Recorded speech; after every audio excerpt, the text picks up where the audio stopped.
Indonesia Pagi kembali menghadirkan segmen Sehat di Tengah Pandemi. Tempat Anda bisa berkonsultasi dengan dokter spesialis saat Anda ragu ke rumah sakit karena pandemi COVID-19. Pertanyaan bisa Anda kirimkan melalui Instagram kami di @sapaindonesia_kompas.tv. Dan nanti di segmen berikutnya kita juga akan membuka live interaktif melalui nomor telepon 021 5366 0500. Pagi hari ini kita bersama dengan Dr. Aris Ramdhani, dokter spesialis bedah Rumah Sakit Universitas Indonesia. Selamat pagi, Dok. Pagi, Mas Timi. Semoga sehat terus, Dok. Sehat. Semoga semuanya di studio juga sehat ya. Amin, terima kasih dokter. Kita langsung saja ke pertanyaan pertama yang dikirimkan kepada kami dari melalui Instagram. Yang pertama ini dari @andika_hakim. Pagi dok, hasil USG adik saya abdomennya dijelaskan daerah ini mungkin istilah medis ya, McBurney ya. Iya. NT plus tampak perselubungan di perikardial dan kesannya sugestif appendicitis. Nah, apakah ini menandakan adik saya positif usus buntu dan apakah tindakan operasi sangat harus dilakukan? Setahu saya ini memang harus cepat ya dok kalau benar usus buntu. Tapi analisa dokter sendiri bagaimana dok? Ya, jadi kalau sudah sampai USG, mungkin dokter yang memeriksa waktu itu sudah kecurigaannya sangat kuat ke arah appendicitis. Appendicitis itu adalah radang usus buntu. Jadi kenapa usus buntu itu bisa meradang sesuai namanya? Usus itu adalah usus bagian kecil yang buntu di dekat daerah usus besar.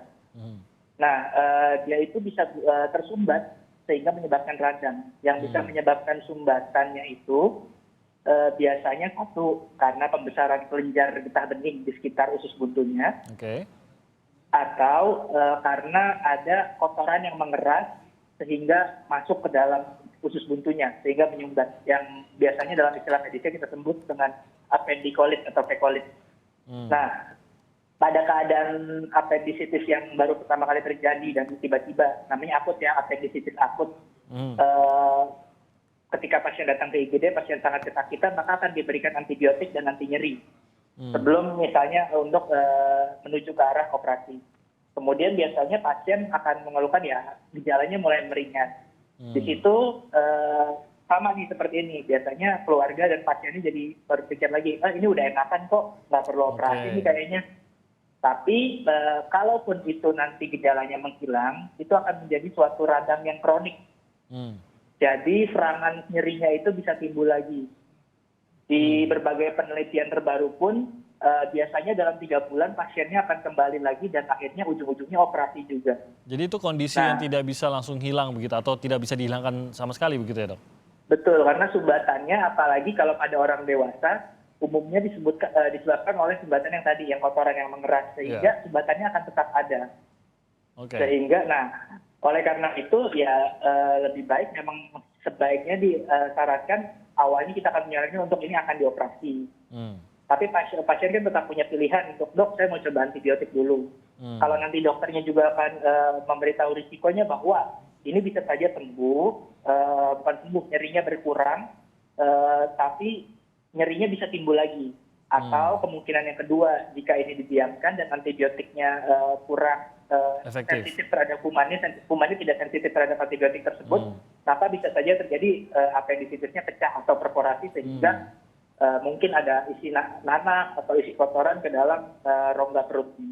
Nah, setahu saya memang kalau sudah terdeteksi adanya usus buntu, paling tidak dari hasil USG mungkin dokter lebih mengetahui apakah benar ini sudah terkonfirmasi usus buntu. Ini penanganannya harus hari itu juga dok, tidak bisa ditunda lama-lama. Sebenarnya operasinya jadinya urgent. Urgent itu kita bisa lakukan dalam waktu ya sekitar 6-8 jam, kita masih bisa tunda dengan memberikan antibiotik dulu. Sambil biasanya menunggu kamar operasi yang kosong. Tapi lain halnya kalau misalnya appendicitisnya sudah pecah. Kalau memang dia sudah pecah, maka langsung kita akan siapkan operasi lebih cepat lagi. Tapi kalau hanya dengan radang usus buntu yang akut, yang kelihatannya simple, mungkin kita bisa sedikit bermain dengan antibiotik, memberi pasiennya cairan dulu. Resikonya kalau sudah pecah apa yang terjadi dok? Satu, operasinya akan jadi lebih sulit. Dalam artian yang tadinya operasinya mungkin simple, hanya buka di sebelah kanan bawah, maka kita harus buka operasinya, luka operasinya jadi lebih luas. Kedua, isi nanahnya akan tumpah ke dalam rongga perut, jadi mungkin diperlukan pemulihan yang sedikit lebih lama karena setelah itu rongga perutnya kita harus bersihkan, kita pasang selang untuk mengeluarkan sisa-sisanya. Oh, jauh lebih berat operasinya ya.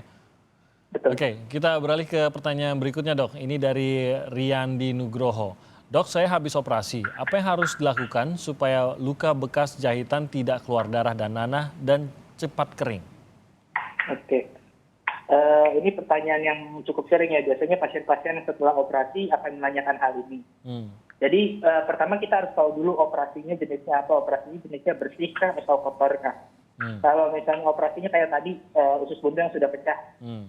Maka kan tadinya dalamnya isinya nanah, nanahnya setelah dibuka nanahnya akan tumpah keluar, maka itu menjadi luka kotor kita sebutnya. Karena sudah tercampur dengan nanah. Tapi kalau kita misalnya operasi tumor lipoma, contoh lipoma. Contoh lipoma itu kan operasi bersih, bahkan sebenarnya tidak perlu antibiotik. Nah, sehingga penyembuhan lukanya juga akan berbeda di antara dua jenis operasi itu. Kalau operasi bersih yang bisa dilakukan adalah intinya pasiennya juga harus aware terhadap kondisi lukanya sendiri. Kalau lukanya setelah pulang dari rumah sakit dia akan ditutup dengan kasa. Jika kasanya sudah mulai kelihatan ada rembesan atau rembesan kuning atau bahkan sampai kehijauan, segera diganti dan dibersihkan dulu. Jadi sebaiknya sebelum keluar dari rumah sakit, para tenaga kesehatan baik dokter maupun perawat mengajarkan pasien bahwa kalau lukanya begini diganti, begini cara membersihkannya. Oke. Gitu. Kebersihan lukanya ini menjadi salah satu kunci untuk penyembuhan dan lebih cepat keringnya, Dok. Iya betul, sehingga jahitannya akan jadi lebih baik. Namun di kedepannya yang kan nanti pasien bertanya, dok kapan saya boleh kena air? Itu pertanyaan yang paling sering. Kalau misalnya masih ada jahitannya di luar, maka biasanya kita bilang jangan kena air dulu, Pak. Nah, intinya lukanya jangan sampai basah. Penyembuhan luka yang baik itu adalah dalam environment yang lembab. Tidak dalam keadaan basah maupun yang terlalu kering. Intinya idealnya seperti itu. Oke, baik. Kita lanjut lagi, Dok, ke penanya berikutnya dari @allegria.id.